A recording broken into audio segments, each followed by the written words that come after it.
It's the week of February 8th, 2022. My name is McKenna, and welcome to your TNN.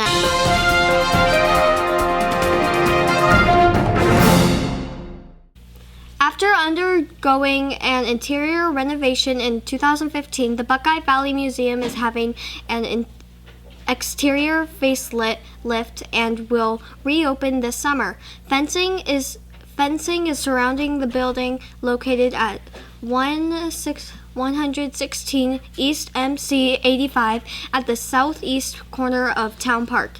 As construction started on Jan 3rd to prepare, staff has moved archival items and artifacts to the back of the museum for storage. Photographs were removed and areas were drafted off to add a level of protection from construction dust. Since 1954, the museum has undergone various projects and renovations. Initially, the museum had one gallery room with the facility caretakers living on site. Over the years, the Historical Society added two large gallery rooms. Exhibit spaces were remodeled and new exhibits were created to bring new life to the shared history. In 2007, the city of Buckeye took over operations, and in 2014, Cruz remodeled the facility. The new look of the museum will hopefully draw more community interest and ultimately more visitors to learn about the growth of Buckeye in the city we know today. Now let's go over to Miss Giacovelli with Weekly Update.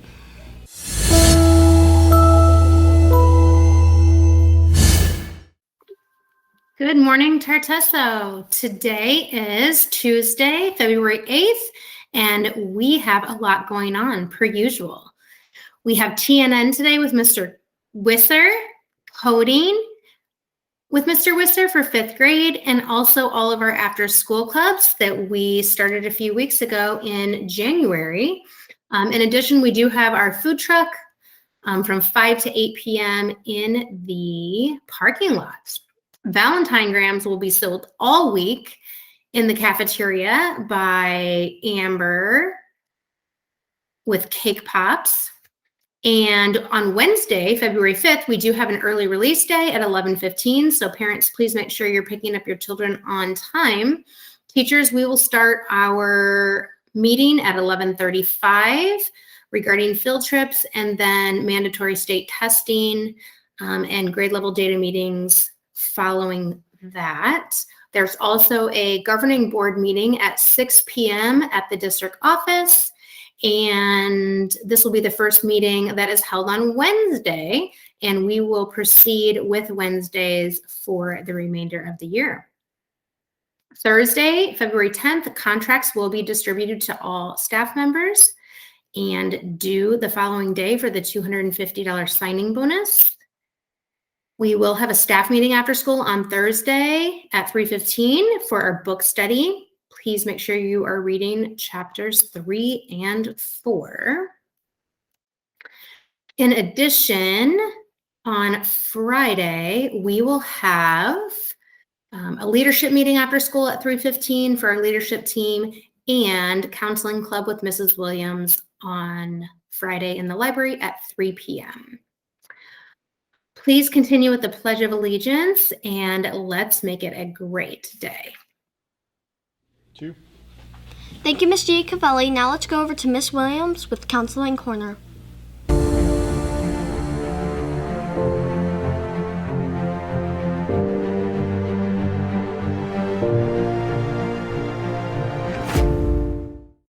Hey Saddle Mountain, this is Mrs. Williams, your school counselor.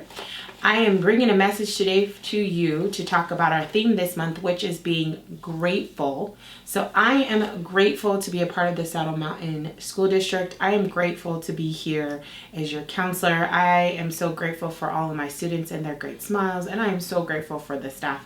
So thank you so much. I would love to hear what you're grateful for when I'm going around in the schools, talking with you guys, meeting with you guys. Tell me what you're grateful for. All right, so the month of February is our Black History Month. So Mrs. Williams will be talking about different people from our history that have done amazing things. So today we are going to do our Black History highlight. Today we are talking about Roscoe Brown, a pilot from the U.S. Army Air Forces. He was born in 1922. His father was a dentist and his mother was a teacher. Woohoo for those teachers out there. Okay. And he graduated from the Tuskegee Flight School in 1944 and went on to serve in the Army during World War II. I know there are a lot of parents and family members out there. We thank you for your service. He is known as the first pilot to shoot down a jet. What? He was awarded the Distinguished Flying Cross when he retired from flying, and he pursued a successful career in higher education.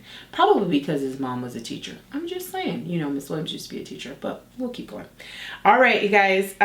So wow, he was a pilot and a professor. This is amazing stuff going on here. So all month, that's what we're going to be talking about, is all these amazing things from our Black history. I'm so excited to be with you guys. I hope you guys have a great week, and I will see you next time. Thanks, Miss Williams. Now here's Bree and Austin with sports. Welcome to sports. My name is Austin. And I'm Bree. The two teams are set to play in the Super Bowl this weekend are the Cincinnati Bengals and the LA Rams. Both teams came from behind in their respective games to win. It is also the second consecutive year that a team will have the opportunity to play at their own stadium. Tampa Bay did it last year. Now Matt Stafford and the Rams will do it in Super Bowl 56. The Arizona Coyotes lost it close. You know what? Never mind. The Suns have only lost one game in 2022 so far. At the time of filming, they were going for their 11th consecutive win against the Brooklyn Nets. They have a record of 40 wins and 9 losses this season. They also have a 3-game lead on the next best team in the league. That is all for today. See you next time on Thanks, Sports guys. Now let's go over to Mika and Mateo with entertainment news.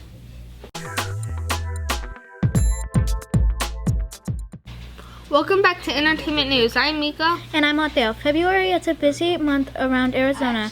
The weather is slowly starting to warm back up just a bit, and lots of things are happening around the state. We talked in a previous episode about the Buckeye Air Fair returning this year on February 18th through the 20th. Other events in Arizona this month focus on the days when Arizona was considered the Wild West. First, hundreds of cowboys, cowgirls, and buckaroos compete in an Old West-style shooting events with displays, vendors, and exhibits. On the side at the Winter Range end of the trail event. This takes place from February 28th to March 6th at the Ben Avery Shooting Range. Next is the annual Lost Dutch Days Rodeo comes to an Apache Junction for 3 days of professional and amateur rodeo competitions, as well as a carnival with more than 30 rides and attractions, music and dancing, a parade, arts and crafts, and gold panning demonstrations are also included. This event happens February 25th to the 27th. See you next time on Entertainment News. Thanks, guys. Now here's Alexis with Joke of... Hello and welcome to Joke of the Week. My name is Alexis. And my name is Preston. Okay, Preston, what is your joke? What car does an NFL football player drive? I don't know. What car does a NFL football player drive? A Dodge Ram. Great joke, Preston. If you have a joke and would like to tell on the news, please go to smusd.me/beonthenews and we would love to have you on. See you next time on Joke of the Week. Thanks, Alexis. Now let's go over to Fun Fact Trivia with Chris and Izzy.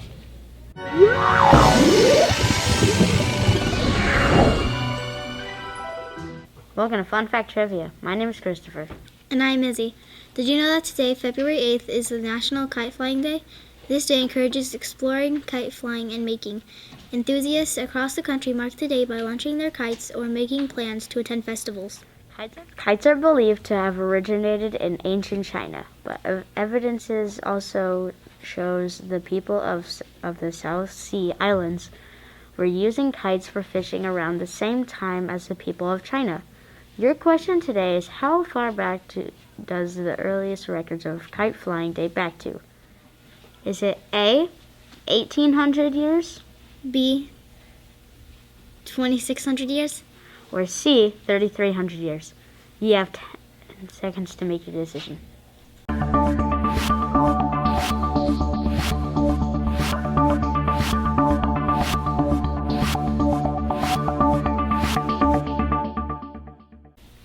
If you said B, 2,600 years, you are correct.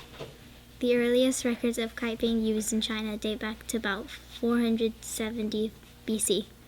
Fun fact, did you know that the biggest kite ever made was about half the size of a football field? It measured over 80 feet tall and more than 130 feet wide. See you next week. Fun Thanks, fact- guys. Let's go over to This Week in History with Gannon.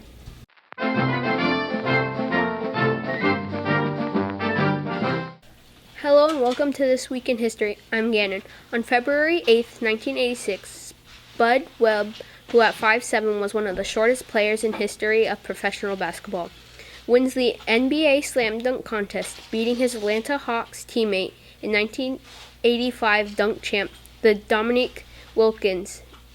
Anthony Jerome Spud Webb was born July 13, 1963, in Dallas, Texas.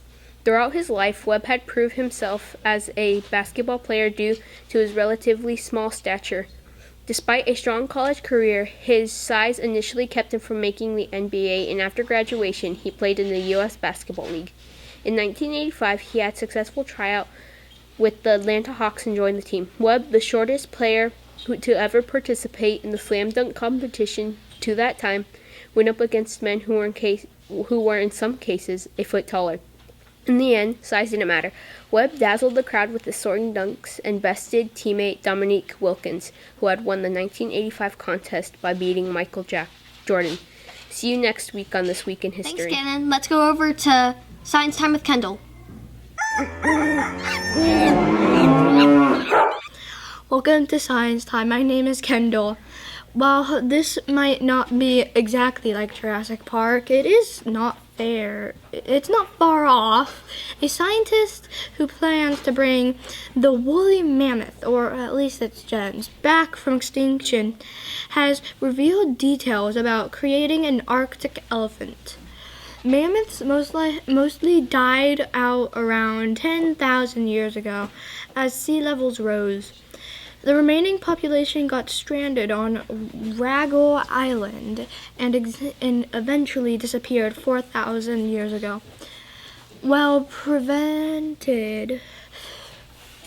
preserved samples of these extinct giants have since been found in the Arctic permafrost, allowing researchers to get a glimpse of their DNA sequence. Speaking with Harvard Medical School News on November 12, 2021, a geneticist, George Church, said that plans to combine cold-resistant genes with mammoths with modern Asian elephants would not necessarily create live mammoths immediately, but could see their genes put to good use. See you next week with more Science Time.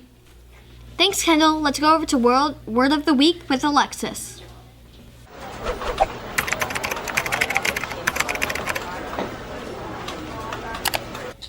Welcome to Word of the Week. My name is Alexis. This week's word is garble. Garble is a verb and it means to alter or distort as to create a wrong impression or change the meaning. Here is how you could use it in a sentence. My mom had to call the doctor's office back after receiving a garbled message in her voicemail from the doctor's assistant. See you next time on Word of the Week. Thank you, Alexis. That is all for this episode of TNN. See you next week. Bye!